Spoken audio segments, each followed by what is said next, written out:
Welcome to the Surveillance Report 166 Q&A. This is where our patrons on Patreon for $5 a month or more get to ask us questions, and we will do our best to answer them. We have questions about buying gift cards from third-party sources. We have a question about paying for stuff online privately, question about our opinions of privacy and security mobile apps that require you to join certain networks, and then questions about personal preferences on browsers, classical music. Yeah, let's dive in. Our first question comes from The Dressing Gown. Would you consider buying gift cards from a third-party source? They're specifically thinking of a discount website. Maybe an employer would provide that as an employee benefit. You would buy these gift cards on credit or debit and then use said gift cards online or in-store. Is that more private than just using your card or PayPal directly? Would it be any different buying a gift card from a supermarket with a card payment? I don't expect this method to be quite as private as cash or buying a voucher with cash, but I don't know if the transaction information can be almost as easily identified. I'm going to get a little bit tinfoil hatty here. To be honest, I don't have any hard links for this, but this is a combination of what I've heard and what I would suspect. So in theory, I would assume that the manufacturer of, maybe not the manufacturer of the card, somebody somewhere, I would assume, does have the ability to link that card with that debit card payment and therefore track whatever purchases you make with that card.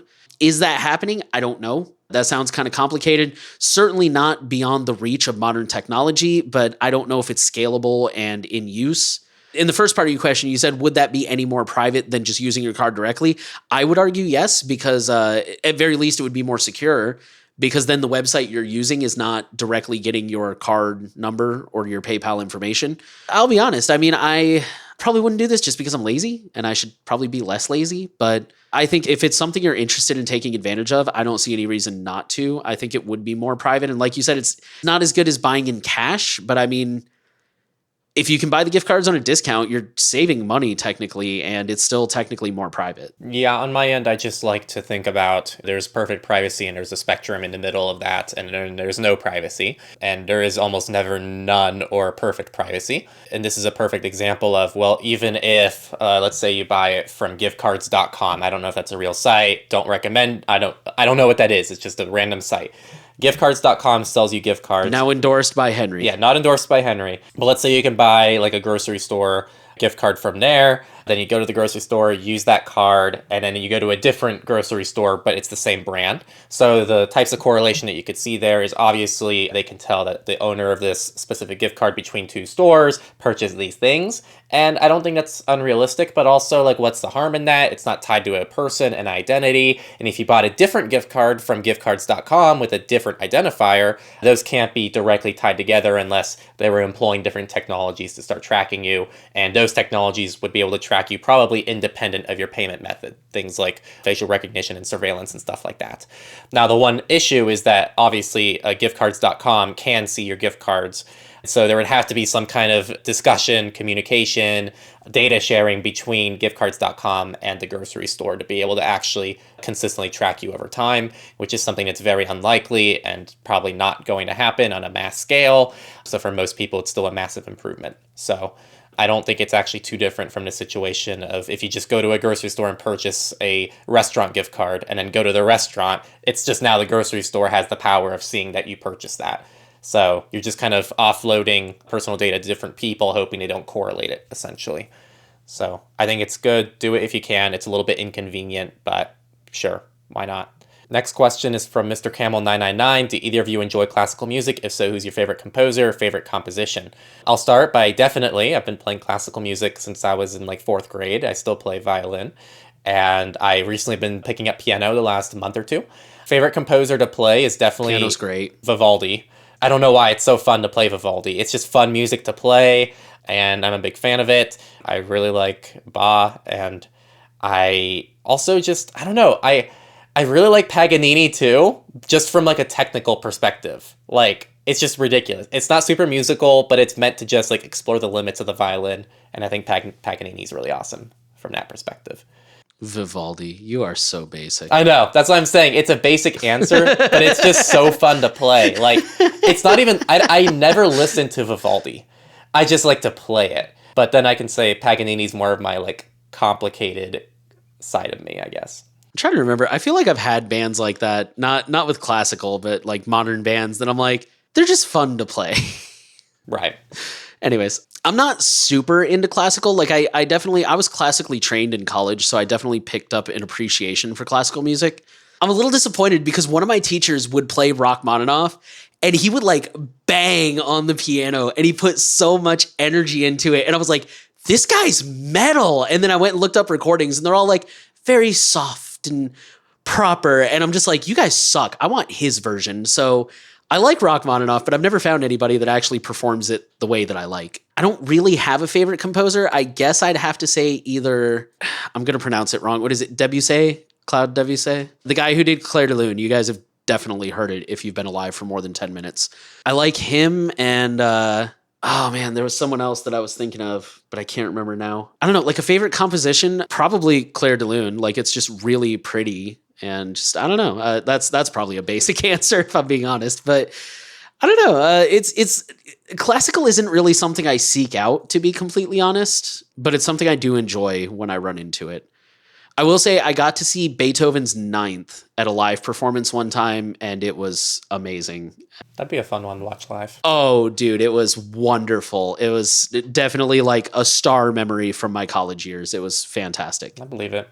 To this day, Clockwork Orange is one of my favorite movies, and the soundtrack is a big part of it, which is almost entirely Beethoven's Ninth. I gotta be honest, I'm not huge on Kubrick. Yeah, that's fun. I liked Clockwork Orange, though. I have a coworker who's also really big into movies, and we got on the topic of movies this week. We were talking about Tarantino, because I mentioned there's a movie, I think it was Django Unchained, that I still haven't seen, and he's like, dude, what are you doing? Like, go home right now and watch it. And like, he's like, it's Tarantino, and I'm like, that's not a pro. And he's like, name a bad movie Tarantino's ever made. And I thought about it for a minute, and I was like, okay, he's never made a bad movie, but to be honest, I was like, I think Pulp Fiction's a little overrated. And he's like, okay, that's an opinion. I have yet to watch it. I've only seen the Kill Bills. Those are the only Tarantino movies I've watched. It's worth a watch. I just think it's a little bit overrated. Yeah, I want to watch it. I want to actually watch all his movies. I think they're good enough where I'd want to watch them. I really liked Kill Bill. Part one. Part two is like, but part one was pretty awesome. Kill Bill is actually one of the ones I haven't seen that I probably should rewatch, because when I was in Iraq, we had what's called the share drive, which was basically a ton of like pirated media. Kill Bill was on it, but it didn't have subtitles. And so it took me until like halfway through the movie, because like there's the first part where they're speaking in Japanese and there's no subtitles. And I'm just like, well, I guess I'm just not, supposed to understand this part. Like maybe that's the point. But then like the second time where she sits down and has like a full conversation with this dude in Japanese, and I'm like, okay, clearly there's something I'm missing here, and there's supposed to be subtitles and there's not. So I turned it off because I wasn't understanding the movie anymore, and I've just never made time to rewatch it. All right, our next question comes from La Corbusier, which I did look up who that was, and that's a cool name, but I don't know how to pronounce it. What are your personal preferences on browser appearance? I could spend hours downloading Firefox themes and making custom CSS files to make it look perfect. Certain browsers like Brave make this easier for the public, but I still prefer Firefox. Does appearance play any part in software choice for either of you? Me personally, I'm not super picky. I definitely do appreciate well-made, good-looking software. I will also be the first to admit there's sometimes things that I'm like, this is pretty hideous, and I don't know if I'm going to be able to use it. But I definitely have much more of a tolerance than most people do. The main thing for me is intuitiveness, or whatever the word is for that. Like, that's one of my complaints with Microsoft Outlook is I feel like it's not intuitive. I feel like things are not where I want them to be. They're not named what I want them to name. They're not what I expect them to be. For me, that's the big thing, is like, are things in a place that makes sense? Are they somewhere I can find them, or am I going to spend an hour hunting for a setting? That's a lot more important to me, but I'm not super picky. I do like things to look nice, but I have a pretty good tolerance.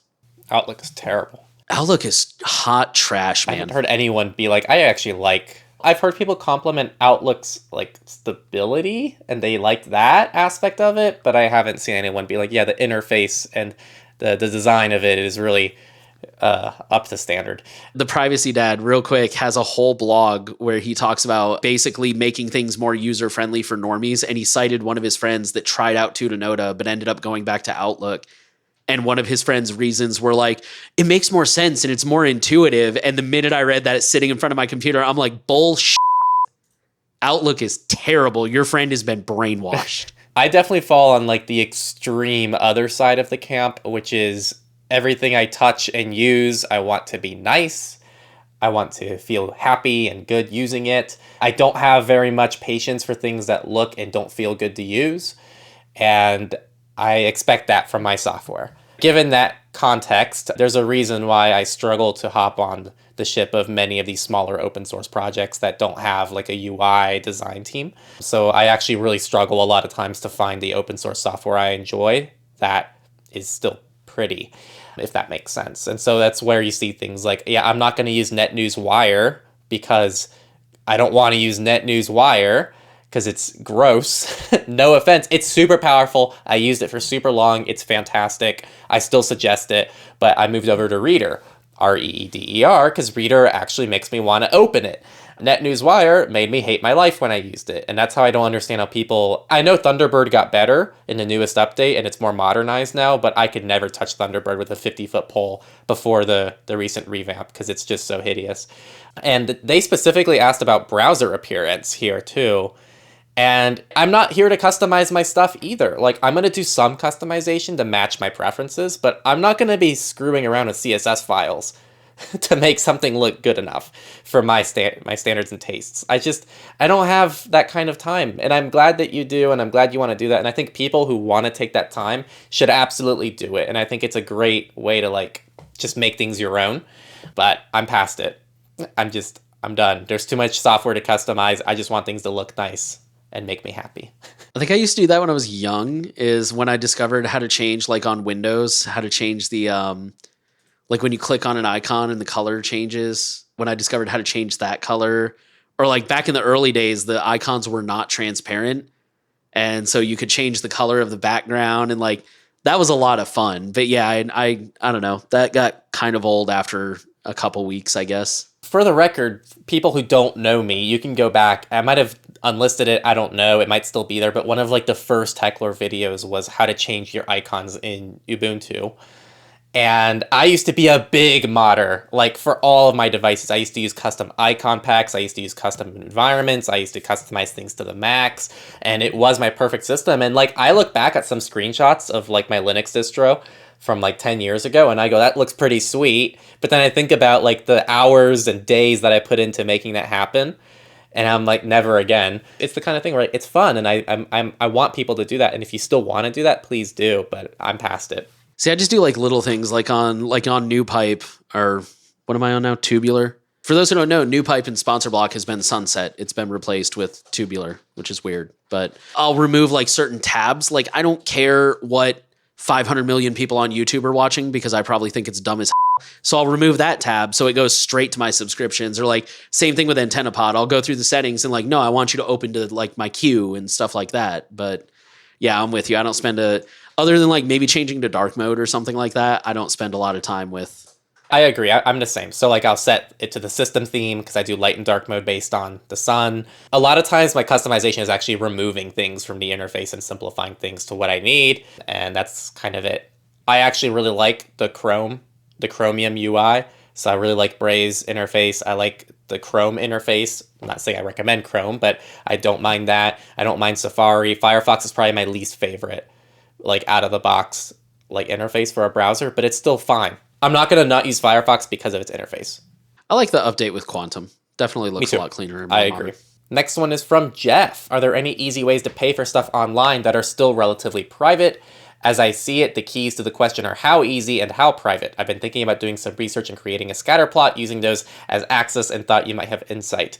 That's something I would do. I'm a spreadsheet kind of person. I make spreadsheets for everything in my life, so I think that's pretty funny. I guess I'll just start it off by saying we've probably covered this in the past, but privacy.com and tools like privacy.com to alias things are probably, in my opinion, the best middle ground for this access that I've found at least, which is you're essentially going to transfer your trust to one company, kind of like we were talking about earlier with giftcards.com. Privacy.com is kind of your giftcards.com, and they're going to hold your information. It's actually a little bit better, though, because privacy.com is going to generate a unique card number for every vendor. So actually, those vendors can't directly correlate anything because you're not using the same payment information.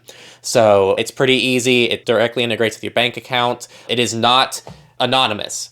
It gives you privacy from third parties, but it is not an anonymous service, which is where I guess the giftcards.com could give you an advantage. You don't have to verify and give them your real information to buy a card, in theory. Aside from that, you have the options of using prepaid debit cards. And then on the more extreme side of things, you're going to have to look at cryptocurrencies, but those are going to be limited by what sites can support them. Oh, also like things like Apple Pay aren't terrible either. At least Apple Pay will give you at least one extra layer of protection as well. We've talked about in the past how with Apple Pay, they're going to not use your real card information, but it's still going to use the same Apple Pay information across vendors. I think you said Google is also rolling that out in Google Pay. Either has rolled it out or rolling it out soon. Right. Jonah has a video about this. Jonah does have a video. Which I think we cited last time we talked about that too. Yeah, no, I don't really have any insight. You kind of hit the nail on the head. Like ideally it would be something like Monero or shielded transactions on Zcash, which are both pretty rare to find online. It's not rare in the sense of if you're willing to do a lot of online shopping and have stuff shipped to you, but it's rare in the sense that like you're going to have to go find one of those websites that lists out all those websites. You're not just going to like, oh, look, Target accepts Monero. Like, it's kind of rare. But yeah, other than that, I'm a big fan of privacy.com. The only issue with a lot of these services is most of them are like US only. So they're not very available in a lot of parts of the world. Gift cards are still an option. I'm assuming gift cards are relatively international. I forgot one option too. On the topic of cryptos and gift cards, you have things like Cake Pay too, which we covered on Coin Card. Oh, yeah. Cake Pay, Coin Card, stuff like that, which are, for those who don't know, those are services where you can buy a gift card with crypto. So Domino's doesn't accept cryptocurrency, but you can use like Cake Wallet to buy a Domino's gift card with Monero, for example. So yeah, I think you're pretty right. It's kind of a how easy / how private matrix. And on a scatter plot, it's just kind of like the easier it is, the less private it is, the harder it is, the more private. So Jeff actually asked 2 questions. And the second question was, what do you think about employers creating programs and benefits that promote and or pay for the removal of digital footprints of their workforce? Is it awesome? Is it paternalistic? Is it needed to reduce data breaches? I mean, we're at a point right now where I think we're still just kind of struggling to get people to see the value of removing their data. I still run into a shocking amount of people who are like, yeah, I know you can Google my phone number and pull up my home address. I don't care. I have nothing to hide. Which is just an insane take. Like, I'm sure these same people would be really mad if I like wrote their address on a sign and stood in the street with it. But whatever. I don't see why employers would use a program like that, given that, again, it's just not something people care about. I mean, even in most places, standard benefits are, obviously pay. Things like vacation time, health insurance, maybe like snacks in the break room. Like, there's just not going to be a lot of that stuff I think most people are interested in. For more like privacy-focused companies, like, yeah, if the New Oil was like a huge media empire, like, Mr. Beast or something like that, sure, I'd totally be willing to offer, delete me subscriptions or, whatever, stuff like that. But we're not. I don't know. I'm not against it. I mean, private companies can, within reason, kind of do whatever they want. So I don't really have a strong opinion of this. I think it'd be cool if they did, but I just don't think they will anytime soon. No thoughts. No thoughts. No thoughts. The next question is from David, which is, what is your opinion about privacy and security of mobile apps required to join some institutional Wi-Fi networks? I actually don't have much experience with these, and I don't think Nate does either. No, I didn't even know this was a thing, honestly. Yeah, so I think we're both a little unfamiliar on what these apps are. What I have seen in the past is, like on a school network in a college, to join the Wi-Fi network, you have to add a profile on your phone. And those actually are kind of frustrating because, to my knowledge, it actually, in a way, almost like man in the middle is your web traffic in order to supply that, which I guess has the benefit of they're able to ensure a secure network on their ends, but in the process, they're getting a lot of access to your phones. In fact, this is such an issue that if you have lockdown mode enabled on iOS, Apple actually prevents you from installing profiles. So yeah, it's kind of a sucky situation. And so it's really weird too, because there are ways to have secure Wi-Fi networks without needing to do that. So I think this might be one of those like corporate decisions where it comes at the cost of the end user experience. But I actually don't have too much to add here from a technical perspective, I guess. And I don't know if Nate does, but I would try to avoid it if possible. Yeah, I didn't even know these were a thing. A lot of the places I've been to just have like the standard, like there's a guest network. A lot of them do actually lock it with a Wi-Fi password, but they'll give it to you if you ask, or there'll be like a sign on the receptionist desk that's like, the password is this. And they have like a guest Wi-Fi and then like an actual like business Wi-Fi.